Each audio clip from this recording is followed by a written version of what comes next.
Implementasi nilai-nilai Pancasila sebagai insan imigrasi.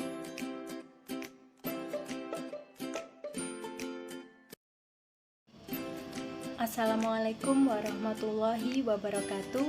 Mohon dosen menyesuaikan. Izin memperkenalkan diri, calon taruni Politeknik Imigrasi Angkatan 23.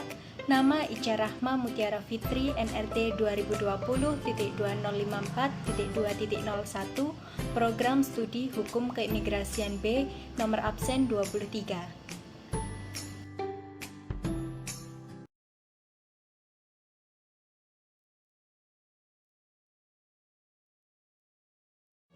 Setiap warga Indonesia pasti tahu apa itu Pancasila, tetapi belum semuanya mampu mengimplementasikannya dalam kehidupan berbangsa dan bernegara.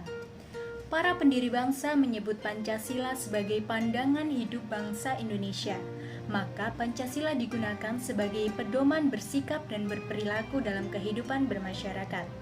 Nah, sebagai insan imigrasi, sudah semestinya kita mampu menjadi contoh dalam penerapan nilai-nilai Pancasila. Nilai yang dimaksud yaitu meliputi nilai ketuhanan, kemanusiaan, persatuan, kerakyatan, dan juga nilai keadilan sosial. Nah, mari kita simak penjelasannya berikut ini. Pancasila. 1. Ketuhanan yang Maha Esa. 2. Kemanusiaan yang adil dan beradab. 3. Persatuan Indonesia. 4. Kerakyatan yang dipimpin oleh hikmat kebijaksanaan dalam permusyawaratan perwakilan. 5. Keadilan sosial bagi seluruh rakyat Indonesia.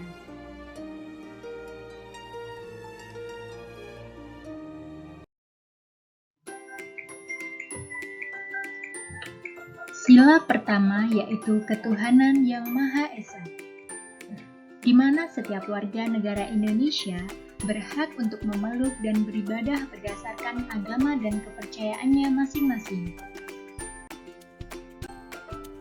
Di Indonesia, pemerintah mengakui adanya 6 kepercayaan agama, yaitu Islam, Kristen, Katolik, Hindu, Buddha, dan juga Konghucu.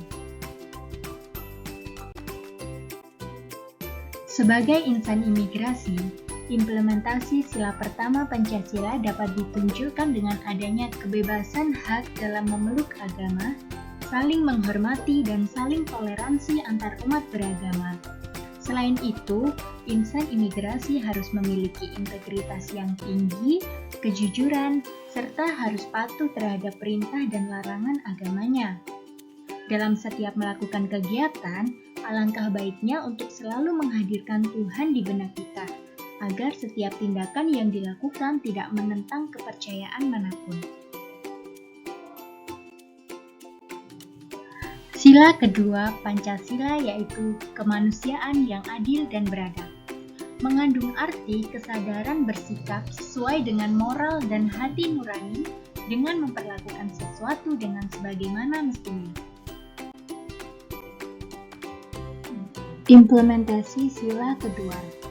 Pada bagian penjelasan di Undang-Undang Nomor 6 Tahun 2011 tentang keimigrasian, dalam memasuki milenium ketiga yang ditandai dengan bergulirnya globalisasi di seluruh sektor kehidupan masyarakat dunia dan berkembangnya teknologi di bidang informasi komunikasi yang menembus batas wilayah kenegaraan. Aspek hubungan kemanusiaan yang selama ini bersifat nasional berkembang menjadi internasional. Bersamaan dengan tumbuh dan berkembangnya tuntutan terwujudnya tingkat kesetaraan dalam aspek kehidupan kemanusiaan, sehingga mendorong adanya kewajiban untuk menghormati dan menjunjung tinggi hak asasi manusia sebagai bagian kehidupan universal. Hal ini dapat diwujudkan dengan selalu bersikap ramah dan menghargai setiap hak dalam melayani pelayanan keimigrasian, implementasi lain dari sila kedua ini yaitu sesuai dengan pasal 11 ayat 1 Undang-Undang Nomor 6 Tahun 2011, dalam keadaan darurat, petugas imigrasi dapat memberikan tanda masuk darurat kepada orang asing dan berkewajiban memberikan bantuan kemanusiaan terhadap pihak terdampak bencana.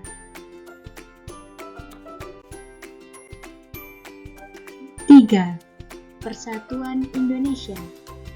Walaupun banyak perbedaan di Indonesia, kita harus tetap menjaga keutuhan negara dengan menghindari hal-hal yang dapat memecah belah persatuan.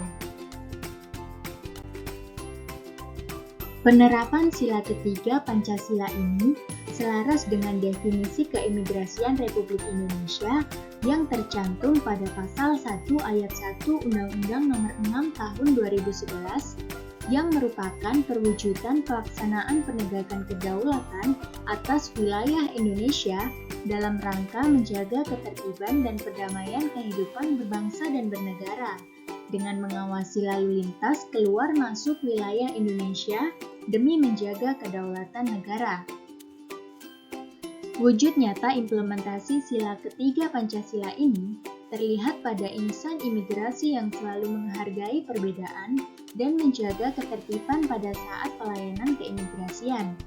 Wujud lain implementasi sila ketiga ini terlihat pada sekitar Maret 2016 lalu, Dirjen Imigrasi bekerjasama dengan pihak TNI guna memperkuat pengawasan perbatasan NKRI dengan negara tetangga. 4.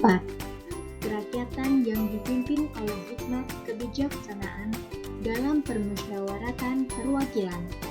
Lambang kepala banteng pada sila keempat ini menggambarkan budaya bangsa Indonesia yang suka berkumpul, berdiskusi, dan bermufakat dalam pengambilan keputusan bersama. Sila keempat, Indonesia sebagai negara demokrasi yang mana setiap keputusan yang akan diambil harus melalui musyawarah, termasuk pengambilan keputusan di bidang keimigrasian. Selain itu, sebagai insan imigrasi harus bisa menghargai dan menerima segala kebijakan dari pemerintah maupun peraturan yang ada di dalam undang-undang, khususnya pada undang-undang keimigrasian.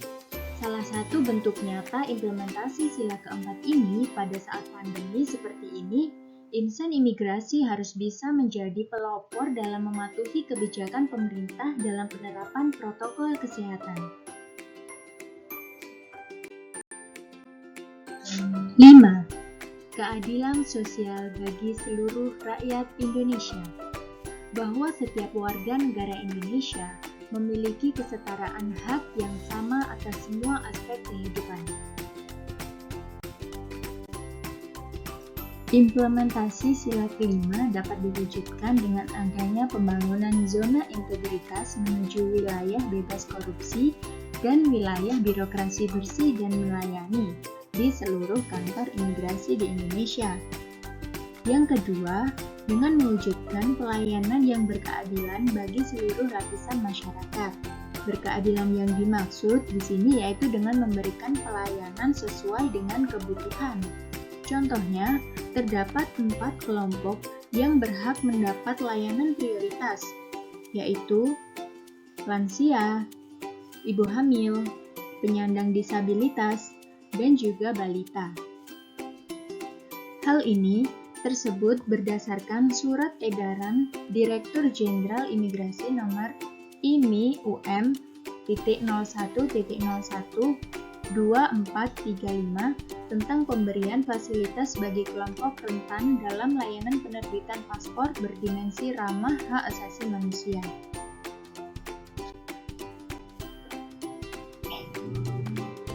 Aku tidak mengatakan bahwa aku menciptakan Pancasila. Apa yang kukerjakan hanyalah menggali jauh ke dalam bumi kami, tradisi-tradisi kami sendiri, dan aku menemukan 5 butir mutiara yang indah. Insinyur Soekarno. Terima kasih.